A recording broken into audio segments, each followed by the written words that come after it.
Welcome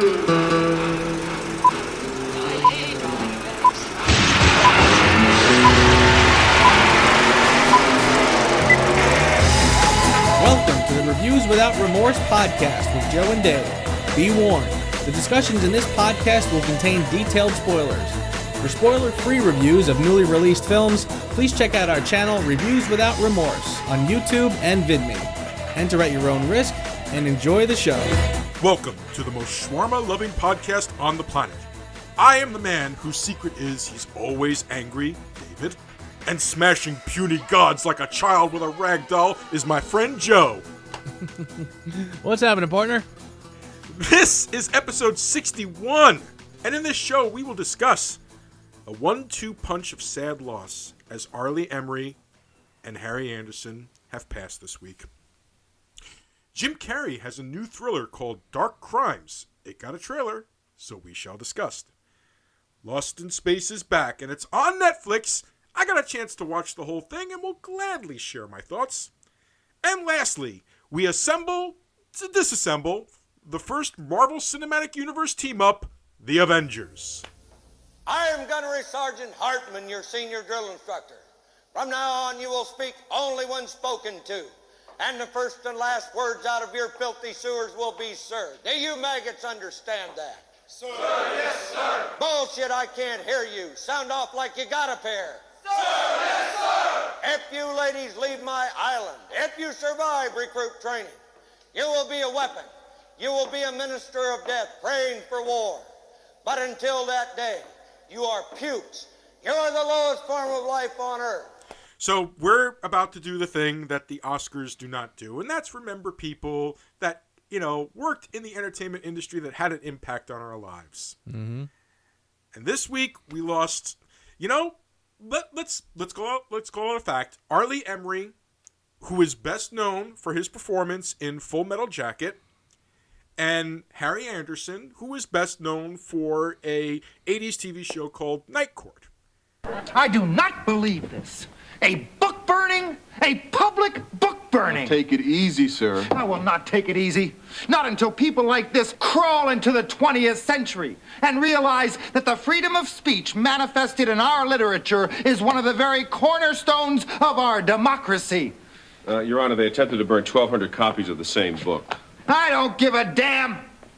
I feel it's my responsibility to set an example by fining radical extremists like this with every ounce of power that this state has seen fit to grant me. The genius of Barry Manilow.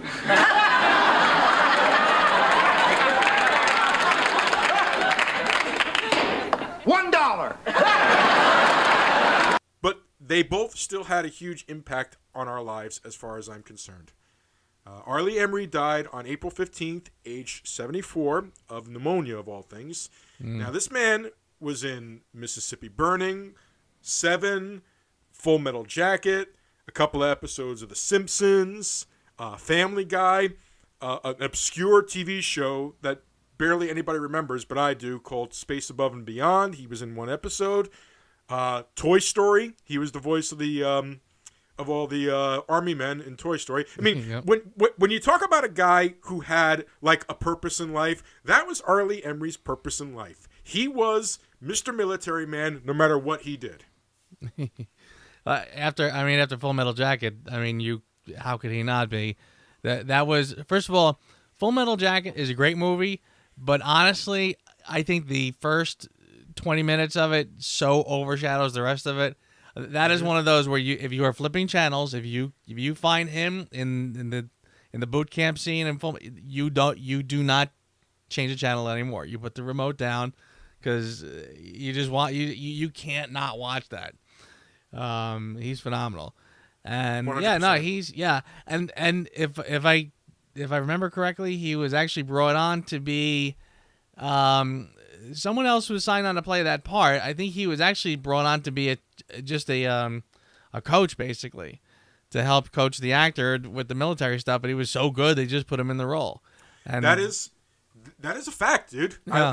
I looked into it a little bit. Not only that, but he is one of an extremely tiny list of people that Stanley Kubrick ever let get away with improvising on the set. Yes, absolutely, yeah.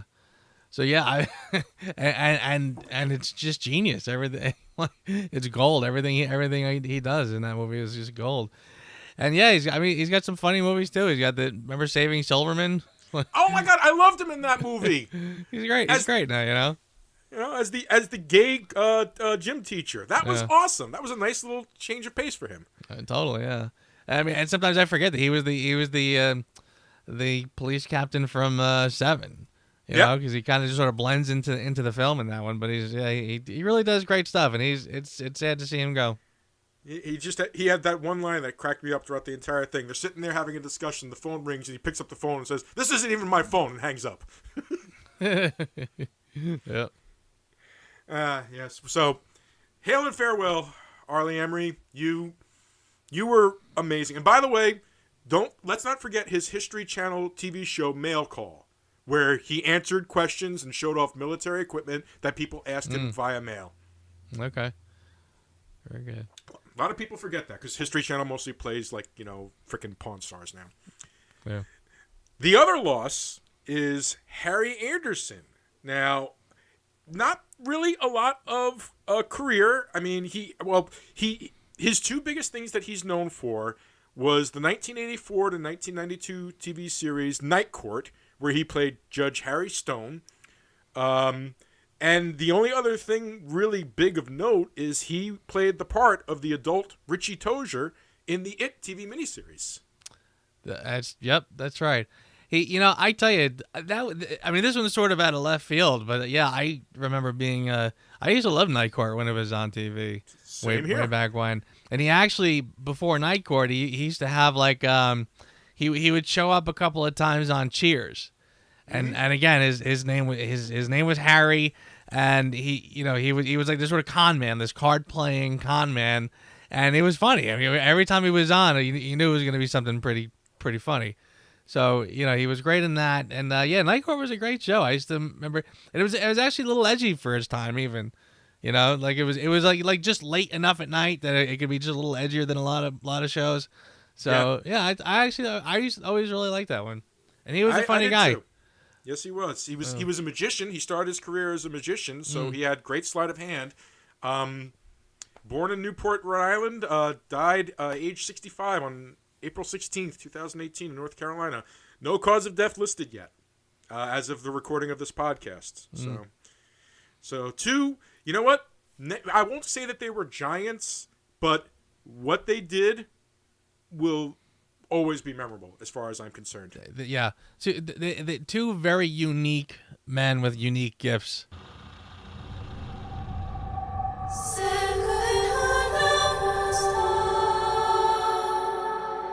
The murder happened here.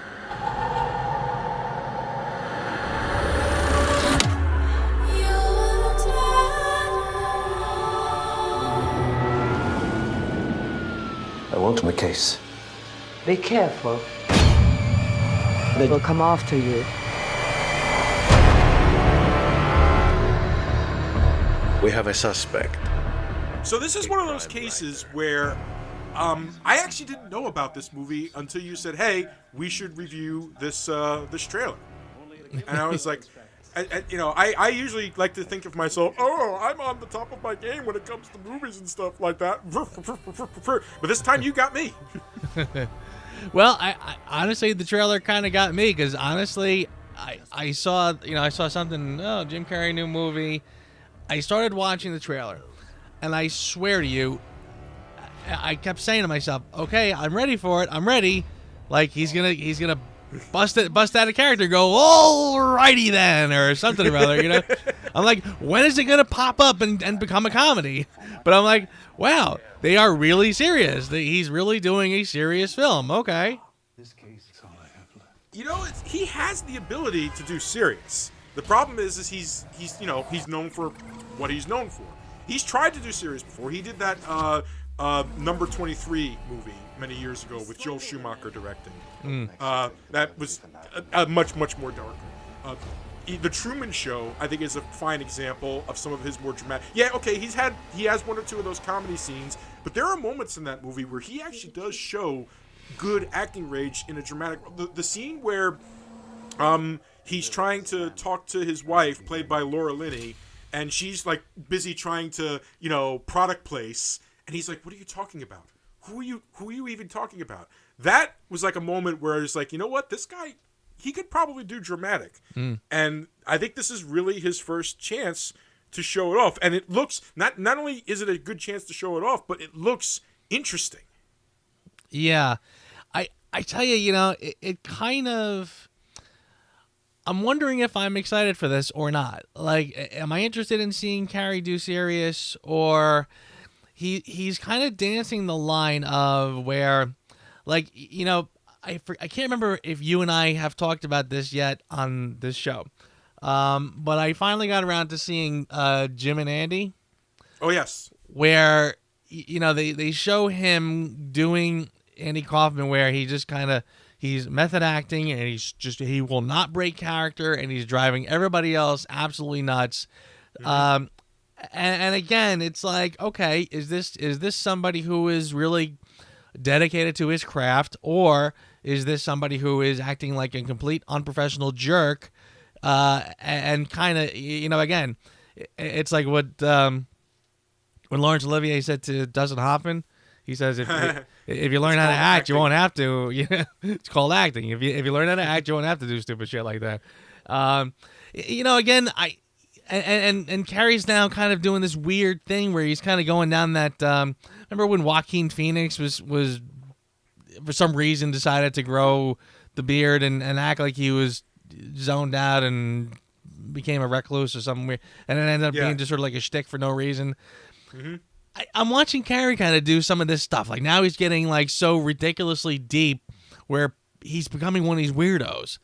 And I'm kind of going like, is this going to be comfortable watching him try to do this? Or is he just kind of doesn't know what he's, and it's kind of frustrating because, again, he's a likable guy. And I've always liked his story of kind of coming up from nothing, and making it. But I don't know. I'm sort of on the fence on this. Like, is this going to be one of these like uncomfortable moments in the celebrity's life where they just got all dark and gloomy for some reason, or I don't know. Best of luck, Mr. Carrey. I hope it's good, but we'll see. I mean, it treads into like Seven territory and things like that. Mm-hmm. It's based on an article by David Gran in the New Yorker about the true crime of a writer who was arrested for the murder of somebody because his writing was close to the murder, which is the trailer kind of gives away. So I don't know. It has possibilities, but it does look a little paint by numbers, and I kind of feel like we've seen enough of the flick to know exactly where it's going. But, I like the idea of Jim Carrey in dramatic roles. I'd like to see him do more dramatic roles because I think he can.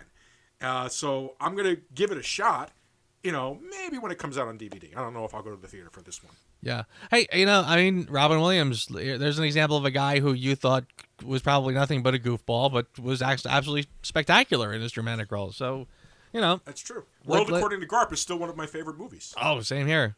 Absolutely. He's done great work.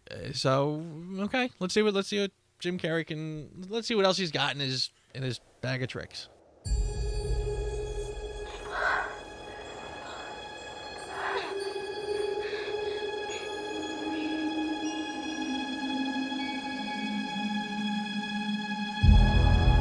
We're lost. No kidding. This is Will Robinson of the 24th Colonist Group. I'm the first human to discover evidence of an alien intelligence.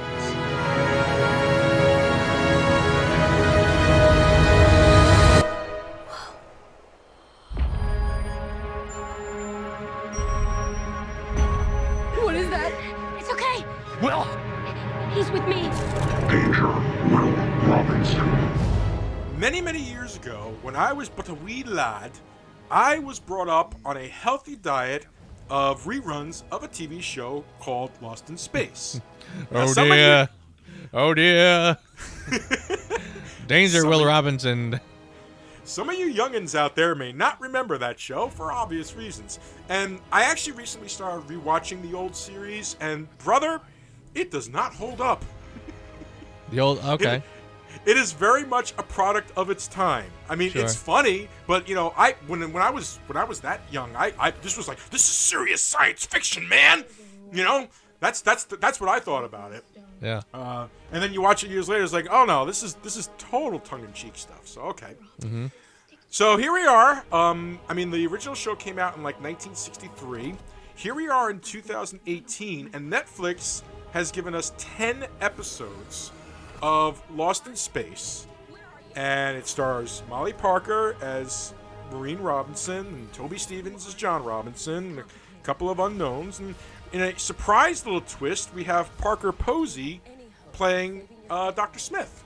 That's interesting.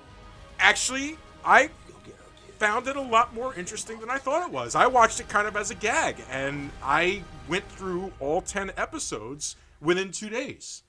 I was actually quite amazed at how much I liked it. Mm-hmm. I could see making Dr. Smith a woman. It sort of removes the threat of pedophilia that you'd picked up on later in life from that show. I'm gonna just say this, like Dr. Smith. If you ever watched the first episode of Lost in Space, they weren't trying to be tongue in cheek. It was, it was a little bit dark. It was a black and white one, and Dr. Smith was a jerk, and he was attempting to murder the Robinson family. This modern uptake on Dr. Smith is like this Machiavellian style woman who will do anything to survive. And I mean, it's like Heath Ledger's Joker in a small respect. Mm-hmm. That, like, as the scene progresses, she twists and changes her story as she goes along. She's actually my favorite part of the show. Oh, she's devious and she's vicious, but man, I thought it was a great little characterization. I think it's a nice update, actually. Now, that's interesting because the reviews have not been great. No, I'm kind of surprised by that because somebody was saying, like, one reviewer was saying, like, well, they're like trying to make it be like a family film with serious science, and it doesn't do either. It's like, what the problem is like, this is a show where everything is exactly as it seems. Dr. Smith's a bad guy. Don West is actually a good guy. And even though, it starts off with, like, the Robinsons, like, Maureen and John are having, like, marriage problems, as it goes along, they reconcile and stuff like that. There's actually a lot of positiveness in this weird world of being, lost in space, so to speak. I feel like there's a purity to this that maybe just people... Like one review, okay, this kind of annoyed the hell out of me. I read one review. It's like, well, they've got the multiracial thing, but they don't have a gay character. It's like, does it need to have representation from everybody? Right. If you're trying to represent everybody, you're not going to satisfy everybody. It's as simple as that. Yeah. And yeah. I mean, well, I don't want to go off on a tangent, but yeah, you're right. It's when you start making that your milestone for everything, then everything is going to be, We have to have one homosexual, Hispanic, Jewish character because we only have 3 people in it. So everybody's going to have to be like these all different things to get to sort of please everybody. You know what? It didn't need to do that. I thought it was a nice little adventure. I thought it was fun. I thought it was exciting. And the science that they used in it isn't perfect, but, they tried to use science a hell of a lot more than most TV shows try to do. Mm. I liked the change that they did with the robot. I liked the change that they did with Dr. Smith. I liked it. I really enjoyed it, and I really hope it gets a second season because I had fun. And what's wrong with having fun with a TV show? I might have to check it out now. I'm convinced. Yeah, I think you might like it. I think, okay, it's got some of the little family dramas in here and so on and so forth, and every once in a while people make questionable decisions. But all told, when the end came, when like the thing came up, it's like, playing next episode in X amount of seconds, I was pressing the button to say, yep, play it. Go ahead and play it. As long as it's better than the movie version with Joey Tribbiani and William It Hurt. is definitely, I'm telling you right here and right now, it is much better than that version. And honestly, weirdly, I feel like this is actually more respectful of the original material than the movie was. You were made to be ruled. In the end, It'll be every man for himself.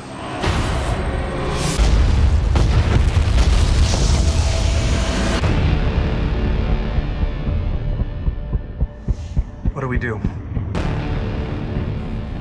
We get ready. Earth's mightiest heroes must come together and learn to fight as a team if they're going to stop the mischievous Loki and his alien army from enslaving humanity. Written by Joss Whedon, story by Zach Penn and Joss Whedon, directed by Joss Whedon. Marvel's The Avengers. Dun, dun, dun, dun, dun, dun, dun. Did you ever think we'd ever see it? No. As a matter of fact, I didn't. The fact that they got Alan Silvestri to come up with that, what is now iconic music beat that they use, is just even better. Here's the thing that I never thought. I never thought that I would live in a world where an Avengers movie would come out before a Justice League movie. Yeah, I'll agree with that. Especially given the chaos that Marvel, the Marvel characters have been in, being spread out among different studios, etc. Okay, so little background information on what led to the Avengers, ladies and gentlemen. Back in 2006, Avi Arad hired a man named Kevin Feige, who had been working on some of the X-Men movies, with the idea of, instead of letting other studios ruin our characters, let's just finance and make our own movies.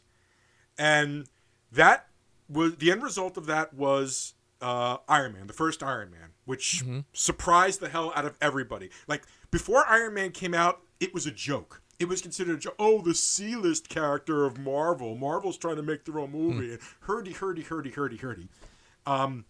And was a huge hit.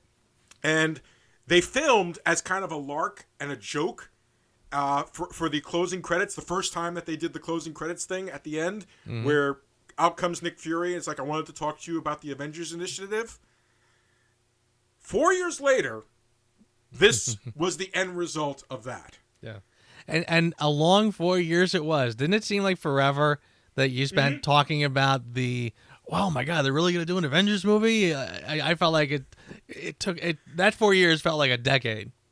It did. And which is funny because of Infinity War, which is the end of basically everything that started back in 2008, is 10 years now. It's now officially 10 years. Yeah. April 14th, 2008 is when Iron Man came out. It just hit its 10-year anniversary, a couple of days ago as of the recording of this podcast. And here we are. Yeah, it was a long 4 years. Well, at the time there wasn't that many movies. You had Iron Man, and then like a couple months later you had The Incredible Hulk. And then the next movie didn't come out for like another 2 years. Yeah, I mean, yeah. It's funny because when we talked about the Justice League and we talked about when we sort of speculated on when was it that they made the decision to do a shared universe. I said sometime after Man of Steel they said, let's do it. Do we reboot? No, Man of Steel's good. Let's go from there. I kind of felt like the Incredible Hulk in this I always felt like there was never really a when they started it, I always felt like this was not really a plan to make this a shared universe. But I felt like by the end of it, somebody kind of said, you know what, this will work. We can get this into this whole thing. And I'm probably not explaining that correctly, but there was something about it that never really felt connected. But there's the end credit. There's Tony Stark. So there you go. But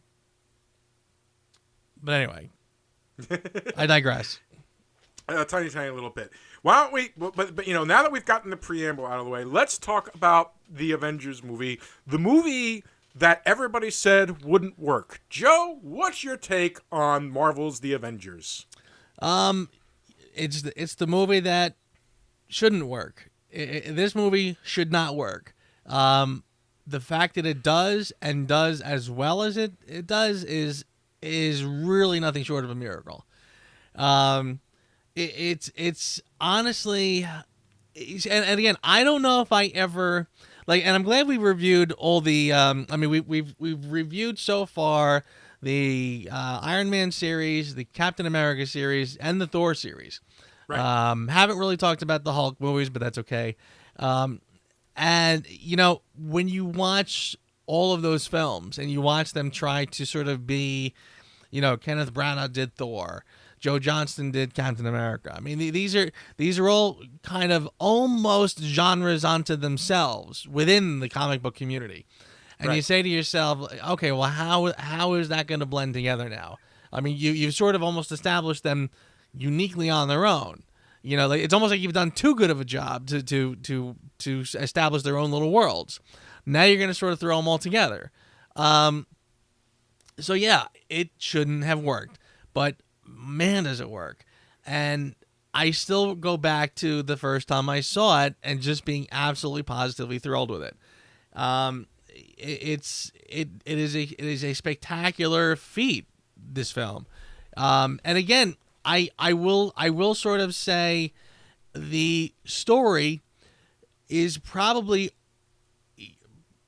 I feel like another film that had a storyline that is as simple as this one, I probably would say, I would knock points off it.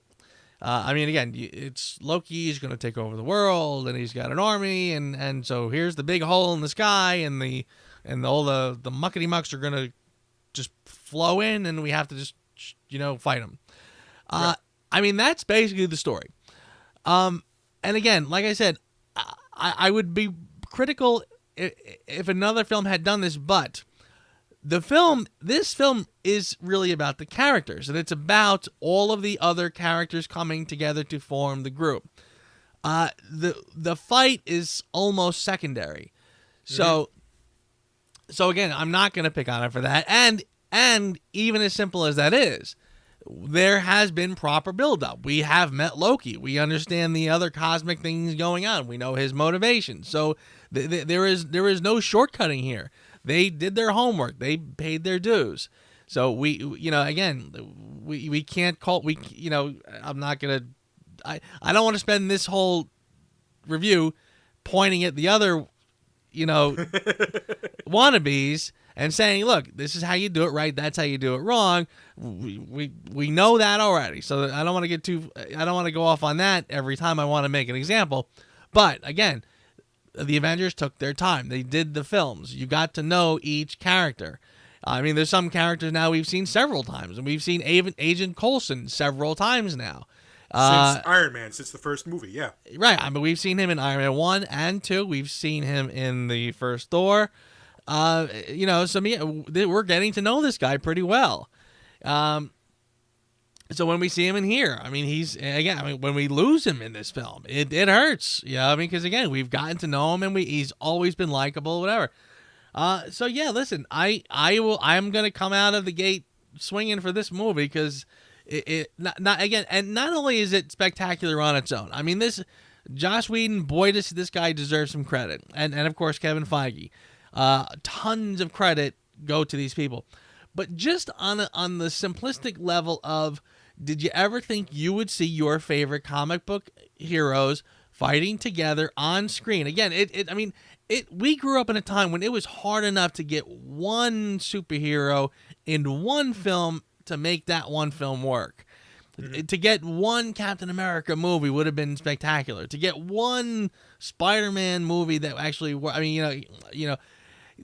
it was hard enough growing up to get one. The Incredible Hulk TV show was the best we could ever hope for. I mean, that was it. Lou Ferrigno turning a car over was probably the height of superhero movies in our day. So yeah, I mean, you really just never thought they'd pull it off, but they do. So I mean, on multiple levels, this film deserves praise. I was very hopeful when they first announced this, but I didn't have a lot of hope because I figured there's just no way that they're going to bring all these threads together. And yes, I agree with you 100% on your entire assessment, especially the part about Joss Whedon. He is the glue that actually brought this all together and made it work. He absolutely made sure that the characters, the interaction between the characters, the subtle little things that had been talked about in the previous movies all came together to a head. And it's just worked. Incredibly worked. Shouldn't work. But somehow it did. These people were all cast for different movies and different parts. The fact that these people all together had this amazing chemistry. Like that scene that happens when the big attack on the helicarrier happens, and everybody's all gathered in the research room, and they're all getting all angsty and stuff like that, and they kind of imply that maybe the Mind Stone, which we didn't know was the Mind Stone then, but we know is the Mind Stone now. That the Mind Stone might be affecting them. That whole scene is a room full of people that have never really met before, having this amazing chemistry between them. How the heck did they pull that off right there? Yeah.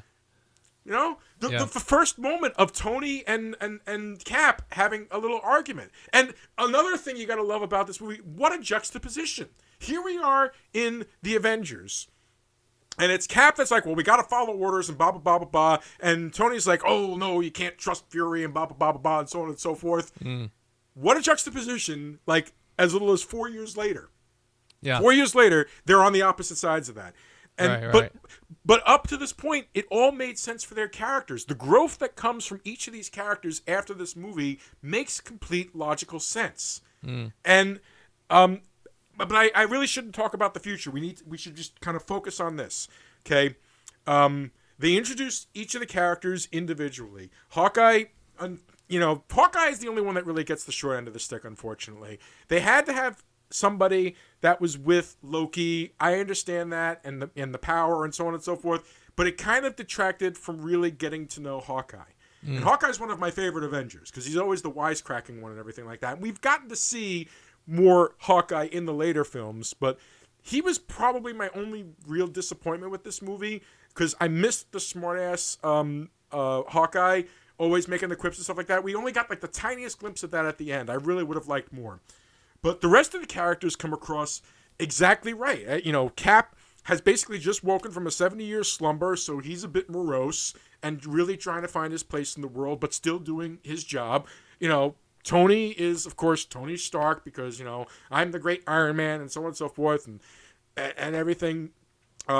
Black Widow, who had only been introduced in Iron Man 2, she got to shine a great deal in this movie. Like her interaction at the beginning with Banner is a great moment in the movie. It's an introduction to both her character and Banner's character in a great way,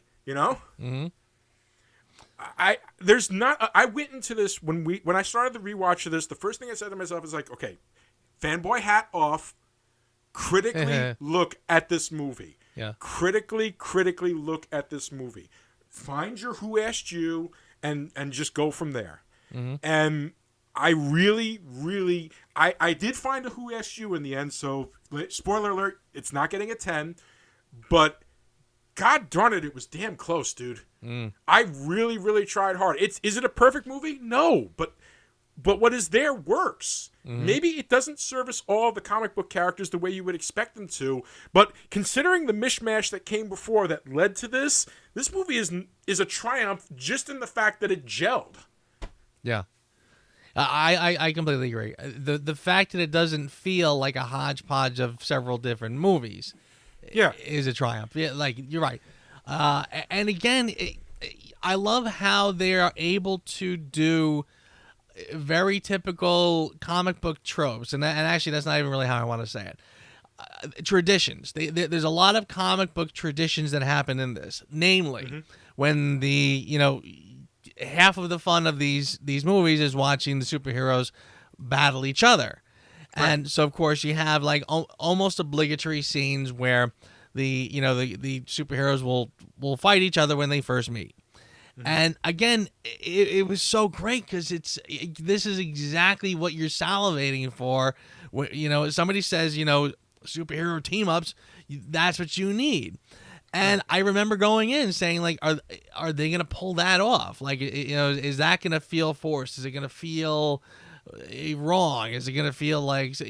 But the way they do it in this, they pull it off. You know, again, I mean, like Thor smashing the shield with the hammer and knocking himself backwards or whatever. It was a great moment, you know. Him and Iron Man fighting each other is a terrific moment. You know, and again, it does serve story beats too, by the way, because you know you need to sort of get to know how strong is Thor, how strong is this one, how do they stack up against each other, what can they do, you know.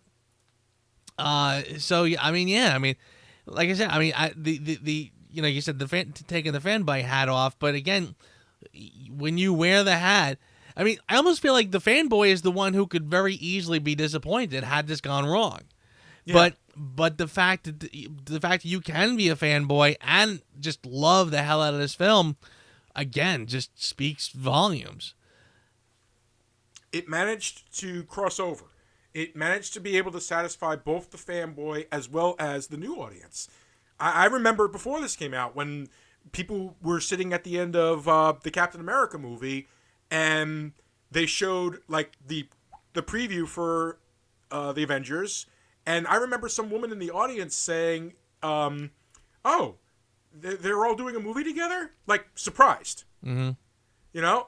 And I was like, "Wow, okay, you know, I like that. That's a good sign." And then the movie did bonzo at the box office. It's like that's just not comic book fans. We're not that powerful. Right, yeah. So yeah. It did. It managed to cross over. It managed to satisfy both ends. I mean, it's still rated high by any comic fan. It's the benchmark that other movies wish they could get to. Mm. Again, I feel like I'm beating on the kid in the short bus. It's not fair because this is the movie that basically put the bug up Warner Brothers' butt to be like, we gotta make a cinematic universe. Look at what they got. They got like $1.7 billion or something like that around the world. Not even just Warner Brothers. I mean, look at the stupid dark universe crowd. You know, like that didn't get off the ground before. It was like, all right, this was a bad idea. I think the reason why Star Wars is pumping out films the way they are is because of this. So I think that's, you know, the impact of the shared universe has been huge. And yeah, I mean, I frankly, I think this is for our generation what the maybe like the Western was, or the, you know, the Saturday morning serials was to like our fathers. And frankly, I kind of feel like there's nothing really, as much as we've sort of always wanted something like this, we've never really had it before, at least not in my lifetime. I can't really compare it to a lot, but again, the only thing that comes to mind would be just like, I mean, like, again, when our fathers were younger and they'd hear, maybe James Bond is a good comparison, but like back in the 60s, I'm going to see the new James Bond movie. And you sort of knew what that meant, and you knew it was going to be fun. You knew it was going to be entertaining. Like saying, like, I'm going to go, you know, we're going down to see the new Lone Ranger, the new Zorro, the new Tarzan. You knew it was going to be good. You knew the actors, and you knew they always delivered. We really haven't had anything like that growing up. I mean, we've had good Raiders of the Lost Ark. Again, phenomenal first film, decent follow-ups, but nothing that you could really sort of rely on. It wasn't like a new genre but this Marvel Cinematic Universe culminating with the Avengers, this is like that mark of quality now. That Marvel logo in the beginning is a mark of quality. So we have something a few times a year. We have at least one movie that we know we can go see and is going to be good. At least like a B+. I mean, again, I don't think I've ever seen any Marvel movie that has been less than a solid B, frankly. I've never walked out of one mildly disappointed. So again, this is sort of, I think, this generation's safe bet. You know, this generation's genre they know is going to be good. And again, we'll be showing, I mean, you're already showing your kids, and, you know, I'm already showing my nephews, and, you know, I think the kids today will be showing their kids these movies. I agree. I 100% agree. And you're absolutely right. This is people talk about there's a lot of talk all the time about superhero fatigue. You know what the real problem with superhero fatigue is? That's like saying animation fatigue, and then a Pixar movie comes out, okay, and proves them no, it's not animation fatigue, it's not superhero fatigue, it's quality programming, it's quality workmanship fatigue, okay. Yeah. What you're having here is when you have people that are trying to half-ass what Marvel and Disney and actually this is the last Paramount released Marvel movie, because at the time when Iron Man started, it was a joint venture between Marvel LLC and Paramount. Paramount didn't put up any of the money; they just were going to distribute. In between that time, they got bought by Disney. And the way that I don't know what the hell Disney paid, but whatever it was, the deal was that the profits for this movie would be split between Paramount and Disney, and after this, from that movie's forward, would belong to Disney. Yeah. Good on Paramount. They basically didn't have to gamble a damn thing and made $500 million. Yeah. And it's funny, and I tell you what, I don't know how far if you've heard this yet, but I know I sent you the link. But there's a great podcast that's out called Company Wars, I think it's called. Yes, I actually did listen to that first one. That was really awesome. They basically, it's a very, very professionally done, well put together podcast, and they do like Netflix versus Blockbuster and Nike versus somebody, and like the companies that I guess have sort of battle for dominance, and some of them are fine, but the one that caught my attention was Marvel versus DC. Literally from like the first days, the first years of superhero comics till today. And I thought it was absolutely phenomenal. It's an excellent listen, and it's a 6-parter. It's really good. But one of the things that they mentioned in that, they talk about when Disney purchased Marvel.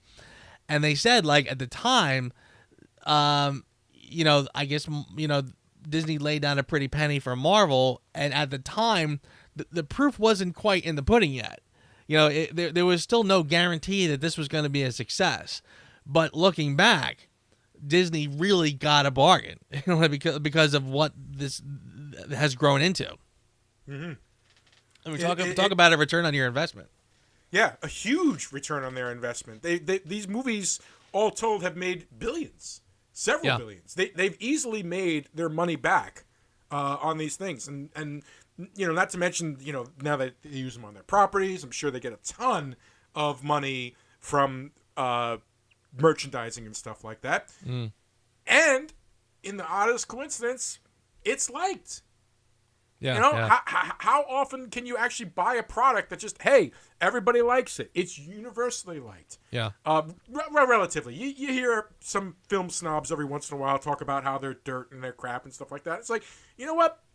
Here's what I have to say to people like that. I can appreciate an artistic movie, a well-crafted movie. Absolutely. I will sit there, I will pour myself a drink, and I will watch a movie, say, like Mother. Remember Mother? Sure. I can easily sit there and watch, damn, that's just amazing craftsmanship and so on and so forth. Why the hell am I not allowed to enjoy a movie where it's just fun? Why can't I have fun at movies? Yeah. Well, and that's the thing too. But again, there are, there are smart movies and there are fun movies, and every once in a while you get both. And frankly, I think with the Avengers, you get both. I think this is a smart, fun movie. I agree. A perfect cocktail has balance, and I think this one balances the fun with the smarts. It is not a dumb movie by any stretch, and I mean seriously, they even get into the question of maybe superficially, but it's there. At one point, when Stark is wondering what they're really up to, and he starts going, basically he snoops through S.H.I.E.L.D.'s databases to find out that they're making weapons, making they're going to use the Tesseract to power weapons, just like the weapons of mass destruction, like the big, and of course, now it gives it, it's funny because there's Stark, the one exposing him, saying, "Ha ha, you're making weapons," and of course he's looking at it going like, how did you make your money again? And you're going to lecture me about weapons?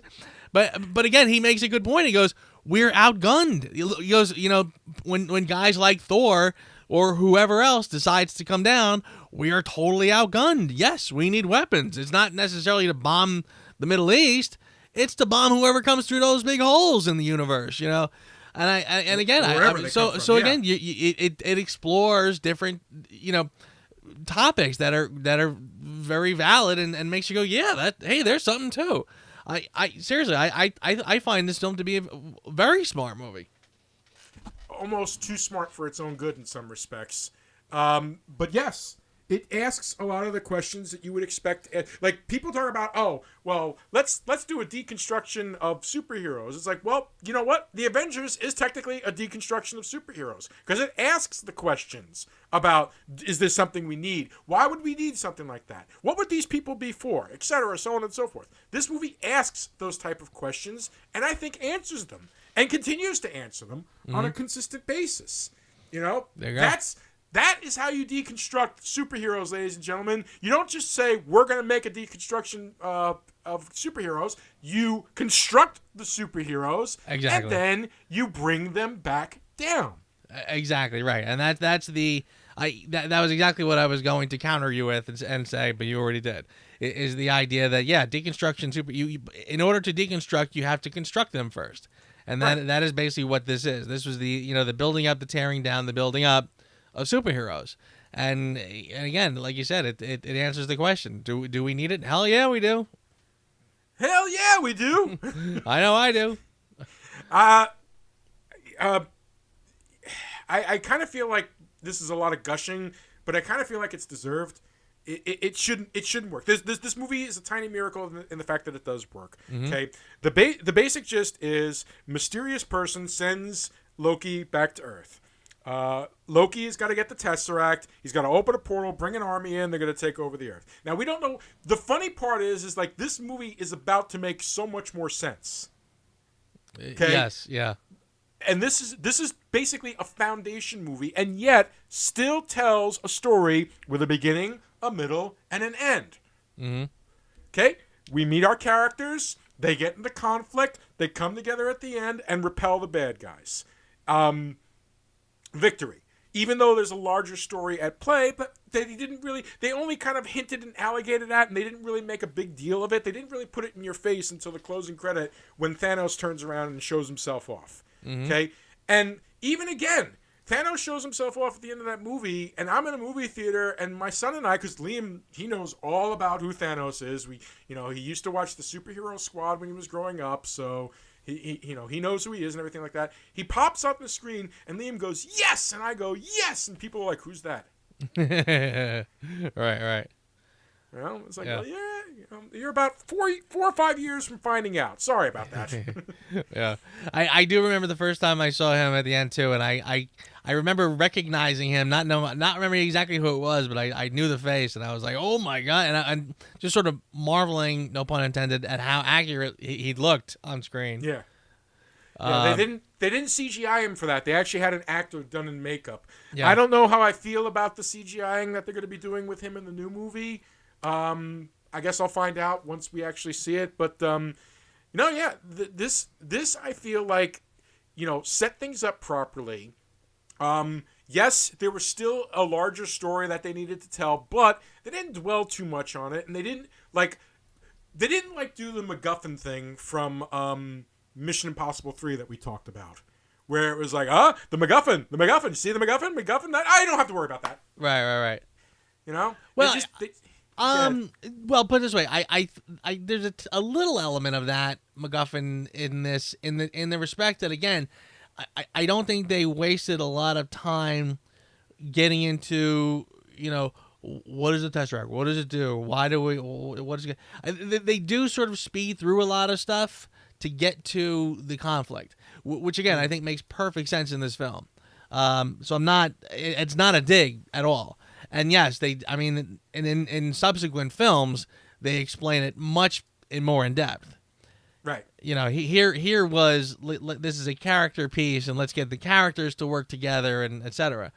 And again, that's where it shines, because again, it's great when you think about it, because basically I mean, how many moments in this film where one character is talking to another character, having a moment that again oddly works. I mean, like Stark and Banner have the connection because they're the tech guys, you know, and it's like, you know, and it's like, wow, all right, yeah, okay, and so that connection, you know, Natasha and Barton are chummy. You know, I mean, like again, all the different. There's a moment like where Captain America tells Hawkeye, "Can you go do this?" And he's like, Captain, it'll be my pleasure," or something or other. And it's like even just little things like that. Those little moments shine. You know what I mean? Where they're working perfectly together. You can't fault the movie for that. No, just fun, excitement, character moments. Drama that never felt forced. Mm-hmm. You know, it felt like each of the characters had their way of being, and they all made sense with what came before. Now, personally, I didn't have a problem with the Tesseract. I feel like they explained the Tesseract enough in the Captain America movie. Sure. You know, I kind of felt like, and they still kind of hinted at, well, it's a little bit more than that, even in the Captain America movie. Because if you remember at the end of Cap, he breaks the device that's powering it, and the Skull's like, "You ruined it!" And he grabs it, and he kind of just goes, "Ah!" and just like, disappears. And it shows like, oh, that kind of looks like the Rainbow Bridge a little bit there. So, right. They I feel like that they kind of earned it to that point, and it's definitely a movie that's like, hey, if you haven't seen these other movies, it probably isn't going to be very understandable. And that was a lot of the critics' problem with this movie to begin with, because they were like, well, wait a second, how do you do this movie and expect people to be able to have watched all these movies before? This movie doesn't make sense if you don't know the other movies. Mm-hmm. And I kind of felt, you know what, that's a decent criticism of the movie. But does the movie really suffer from that? I was kind of watching it this time and trying to say to myself, just, forget about the Cap movies, forget about Iron Man. Let's pretend like this was the first movie and see if it works. And, Thor gets a little bit of the short end of the stick when it comes to introductions, but I feel like the rest of the characters got good introductions, even as a standalone movie. Like, if you had not seen any of these people in the movies before, does seeing the other movies enhance the experience? Yes. The thing that is amazing about this movie is I really feel like if I showed this to somebody without showing any of the other movies, I think they would still enjoy it. 100%. I agree 100%. And it's funny you said,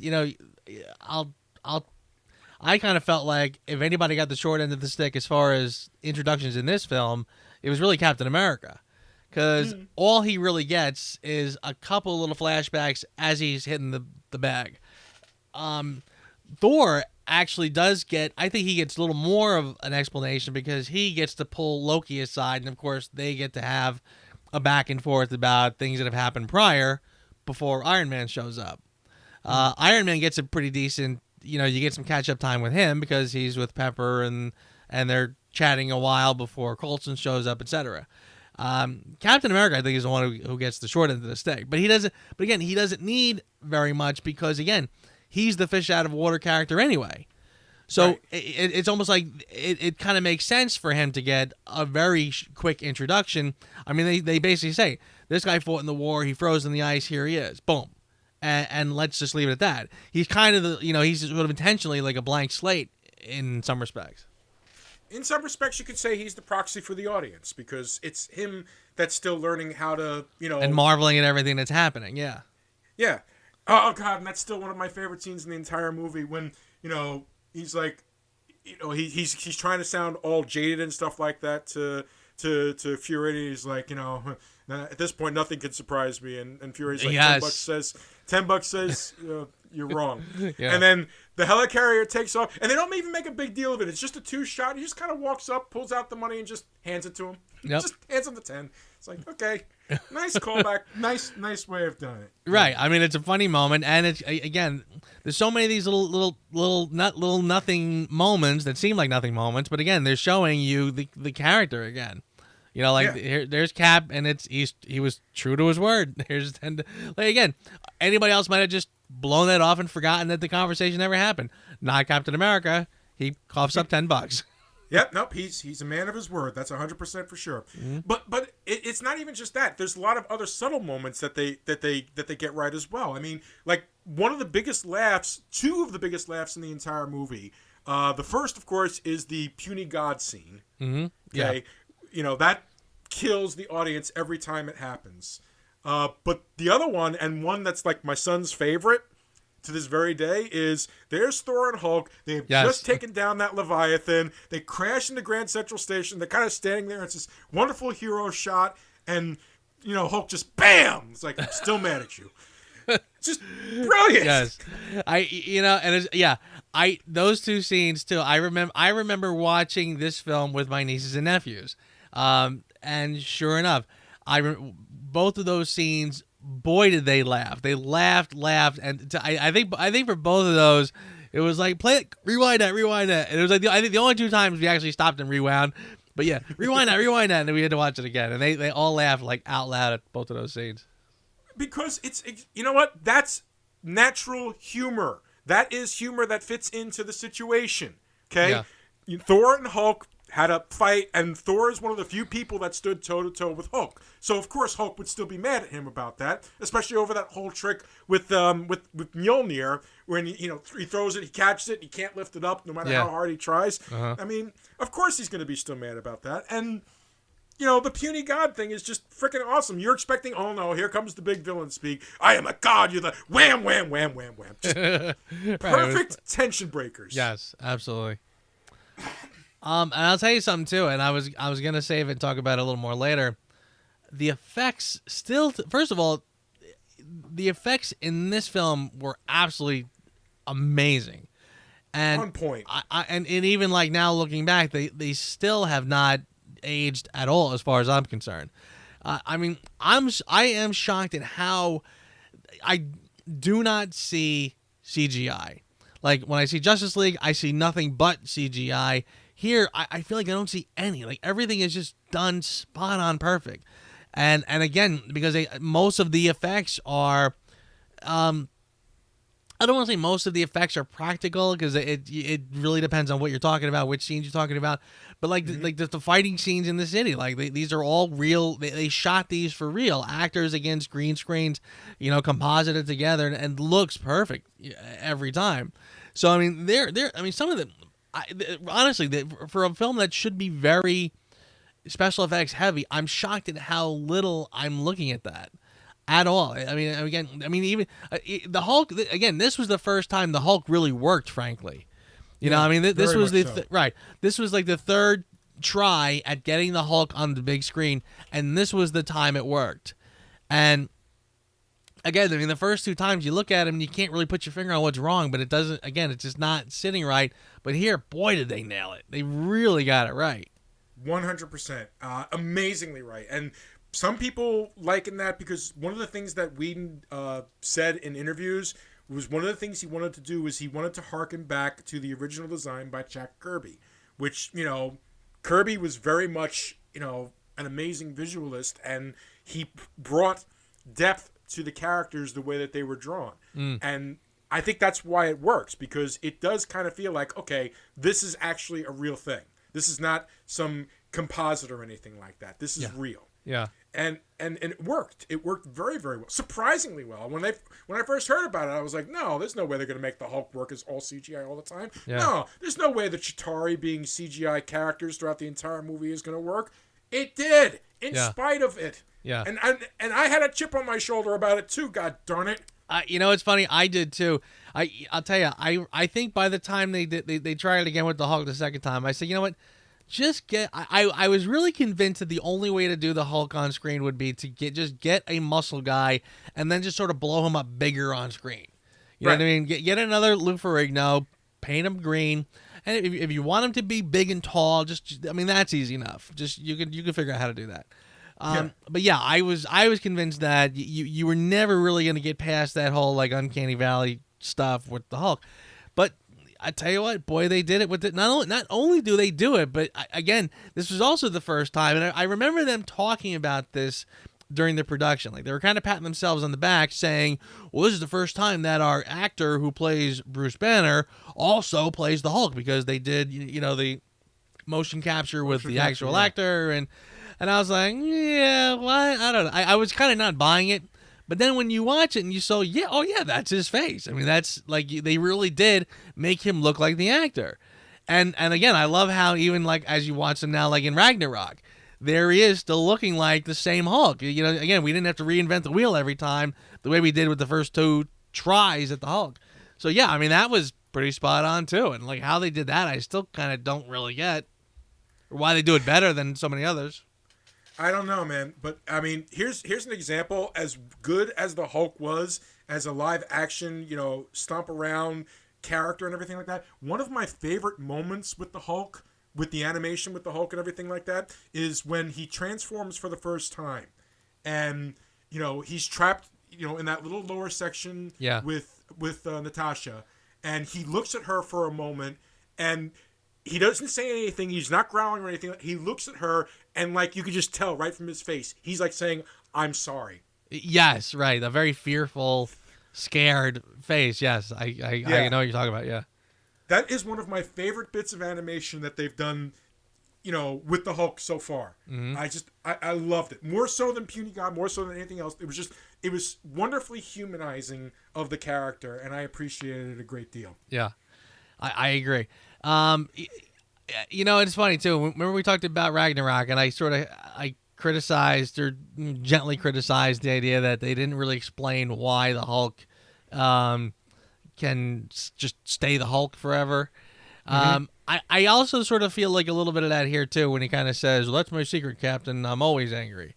Yeah, I wasn't a big fan of that myself, to be honest with you. Yeah, I mean, I almost felt like I was like, all right. I guess that's. Excuse me. Yeah, I mean, I didn't mind it too much because I felt like, again, the trick is to try not to become the Hulk. I guess becoming the Hulk is kind of easy if something pisses you off. Well, having a big gigantic Chitauri thing coming at you, I'd say that would get your pulse going, and all right, not a problem. But yeah, they seem to be playing kind of fast and loose with the Hulk rules a little bit. I would love for them to kind of narrow, especially, by the way, if by some miracle, the Secret Wars is in the future. Mm-hmm. I would love for them to really get to where, again, like in the original Secret Wars comic, he was full blown the Hulk with Banner's brain. Correct. Again, and again, like I said, in Ragnarok, they're getting to where the Hulk can just sort of hang out and talk. Okay, but if they are going to kind of go forward with that, and I'm just praying that they might be, I hope that they full blown address that and give that the attention it deserves, because they do seem to sort of skip past the Hulk's story to just sort of throw him in and just be Hulk,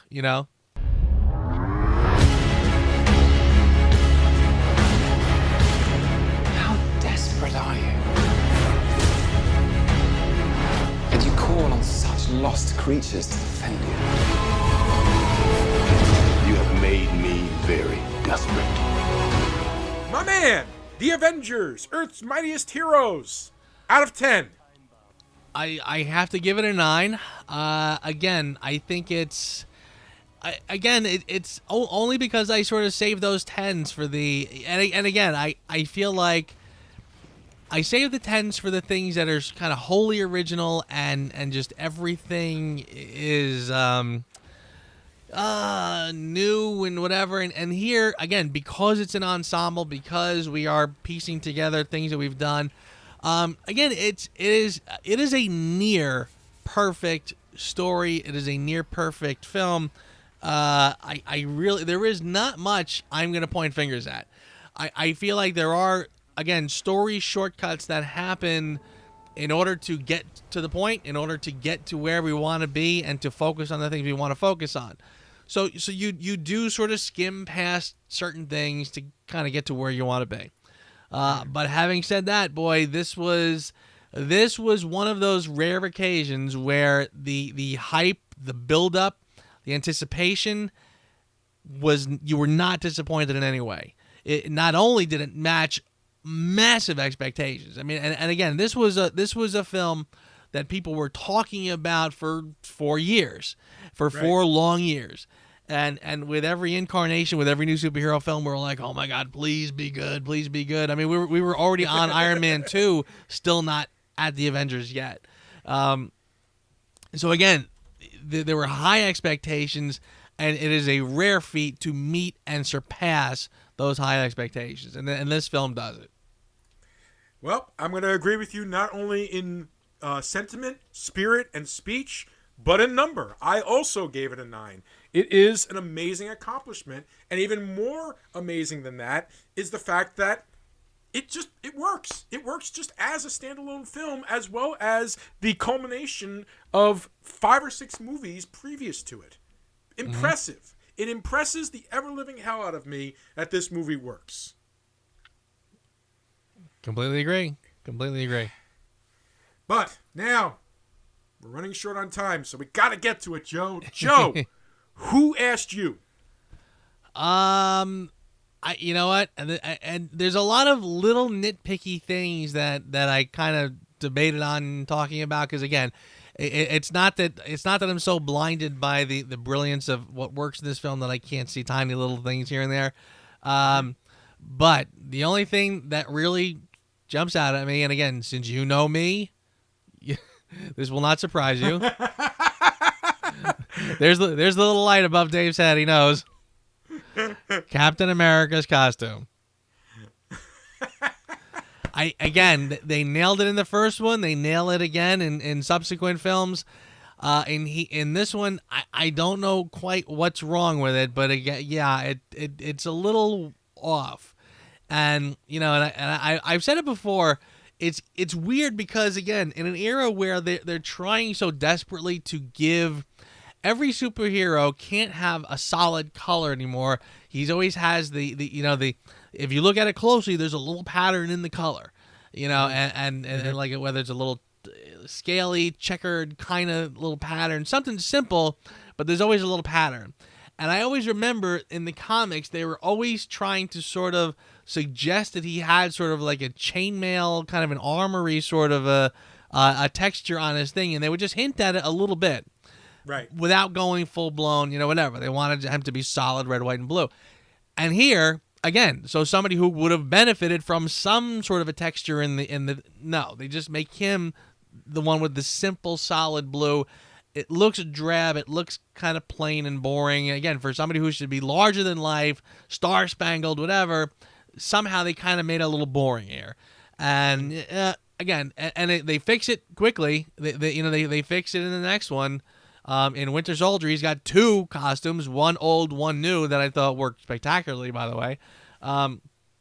Here, swing and a miss. Good try, but didn't work. I'm going to give you that. It's, definitely costumes are the thing that make your penis hard. I understand. For me, now, don't get me wrong. I loved it. I really, really did love it. But kind of have a bit of a problem with the first battle between Tony and Thor and Captain America. Okay. Just a little problem. And here's the problem. What did Thor think was going to happen when he brought the hammer down on Captain America? Okay? He was straight up trying to murder Cap. if that shield didn't block it, he would have killed him. Yeah, you're right. It does. I noticed that myself. You're right, and even the fight with Iron Man, because he blasts him with, what is the end game here, Thor? Are you trying? I mean, why not? I guess. I mean, every other villain or just opponent he's gone after, he's not pulling his punches. If Rockman comes up to him, blam, rocks are gonna fall down on the ground. Yeah. I mean, he goes after his opponents for real. Yeah. So it is odd. Yeah. That was not, like Tony, his stuff, he does stuff to incapacitate, and even Cap, when he came down, was like, that's enough. Right. Let's work this out. He had to bring the hammer down. Listen, it was a spectacular scene. I loved it. It made me giddy, but it was like literally the second time I saw the movie, it's like, Thor's trying to kill them. Incidentally, I always chuckle at his delivery. By the way, you want me to put the hammer down? I don't know why, but it always sounds a little funny. I don't know. It's a hard line to actually make work, and somehow he makes work. Like even Cap's line of when last time I came in Germany and somebody stood above others, like that's not an easy line to make come across. And God darn it, Evans made it work. Sure does. And again, it's so funny. I mean, it's great how these characters have. I mean, they really have evolved into these characters. I mean, I feel like if maybe the first time I heard Chris Evans as Captain America the only thing I knew him from was Fantastic Four at that point. So I was a little skeptical, but boy, did he grow into this character perfectly. Helmsworth, I think he's if I didn't love him in the beginning as Thor, now he's just terrific. I mean, the fact that they've gotten better at these roles as opposed to, I mean, like a Sean Connery is going to get old and get too tired to play Bond. They'll keep him a little too long. Roger Moore, same thing. Here, they're just getting better and better. Yeah, I'm gonna miss them because they're not gonna last much longer. I don't want to hear it. I'm sorry. For your consideration, let's talk happy things. For your consideration, happy things. Again, it is really hard for me to single out one thing. I think I'm gonna go. I think I'm going. And again, of all the things I could say, I mean, Joss Whedon, he deserves praise. Kevin Feige deserves praise. The ensemble cast working together so perfectly deserves praise. I'm gonna just kind of, again, let greatness lie and just talk about the effects for a second, because again, I feel like when I watched it again, and again it's funny because I'm watching it again recently for to get ready for the show. A lot of the beginning stuff I kind of had forgotten about. Like a lot of for some reason I forgot that you saw Hawkeye in the beginning, and I thought he just shows up halfway through already kind of skitsed out. But anyway, I remember watching this again, thinking like it was almost like when you watch the original Spider-Man. Like now, like I remember talking about the Spider-Man films and the original Sam Raimi. Again, the job of that film, they had to cram so much into that one, so much of the Spider-Man myth and legend, to get him from high school with Mary Jane and Flash Thompson to the Daily Bugle with J.J. There's a lot they had to do. And in trying to do all of that, it almost kind of chisels away at the potential for maturity that the film has. I remember kind of going to watch this one again with that same idea that I was going back to the first Avengers now, and I mean we're already in Civil War and Ragnarok era. I mean we've already, I mean the things have already evolved. So I remember thinking I'm going to go back to watch the Avengers, and is it going to hold up? Boy, does it hold up. I mean, it really does stand on its own and does not need to apologize for anything. There is no soggy CGI stuff going on here that gets better later. No, it's on point here. All the CGI and all of the effects work. I mean, again, you're talking about a crash bang, battle in Manhattan, for crying out loud, which should stink of special effects. Again, not to point any fingers at other movies, but where you get the over the top CGI disaster porn in other films, here it is so grounded and so realistic looking that I mean there's wild camera angles that you could not get in real life without the benefit of special effects, whatever. But boy, do they make it look like it's happening in a real world. And yeah. I kind of feel like that is a feat. The fact that stands up the way it does, I mean, you've got whole CGI characters, you've got whole, the helicarrier, the cloaked helicarrier. I mean, if anything should I mean, I almost feel like on paper, in the when they're first talking about the script, somebody somewhere was like, "Come on, guys, this is gonna look terrible. You're not gonna pull that off. That everything about that sounds fake." But boy, does it work. Boy, did they make it happen. It's like, I mean, it really is just mind-boggling how still to this day there is nothing lacking in the action and the effects to a blockbuster like no other. I mean, it really does. This film really did redefine blockbuster for the modern era. I have no argument at all with any of that. I think that's on point, and I think you're exactly right. The special effects do, to this very day, still hold up. Like, hang up, ladies and gentlemen. Well, what about you? I mean, for me, a little bit simpler. Tom Hiddleston. I feel like without a compelling enough villain, I think that it doesn't fall apart. He has to, at some point or another, personally have a conflict with each of the characters of the movie. Not just Thor. He's got to conflict with Tony. He's got to conflict with Iron Man. He's got to conflict with all of them. And I think he was successful in that. And I think he's a hell of an actor playing the damn part. I felt threatened by him. I felt like he could easily stand toe-to-toe with any of these and be scary as hell. Yes. Absolutely. And he didn't it's funny. He's the god of mischief, which could have easily have devolved into like a giggling little Riddler type. But no, he keeps it together. And boy, that scene with him and the Black Widow. Wow, is that a great scene. What a great scene. I mean, I was completely taken by surprise. Again, for a side character like her introduction in this film is great, and the interaction with her and Loki. Both times was I taken by surprise. It was like, oh yeah, she can kick ass, and she's smart, and So you're absolutely right. I totally agree with you. Loki is great here, and that scene is just awesome.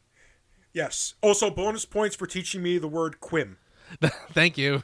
Is it you mewling quim? Yep. That's like I feel like that's like an Asgardian dirty word, you know. You can actually Google that. That's an English phrase. No, I know it's a word. I know it's a real word, but it just sounds like So that ends the Avengers, but it doesn't end the Avengers because coming next week, ladies and gentlemen, Age of Ultron returns for Age of Ultron. Yes. And then we go right into, I can't believe it's here. Oh, Infinity War. Hello. Yep. I'm nervous. I'm really, really nervous. Now, next week should be interesting because amongst fans, Age of Ultron is a little bit divisive.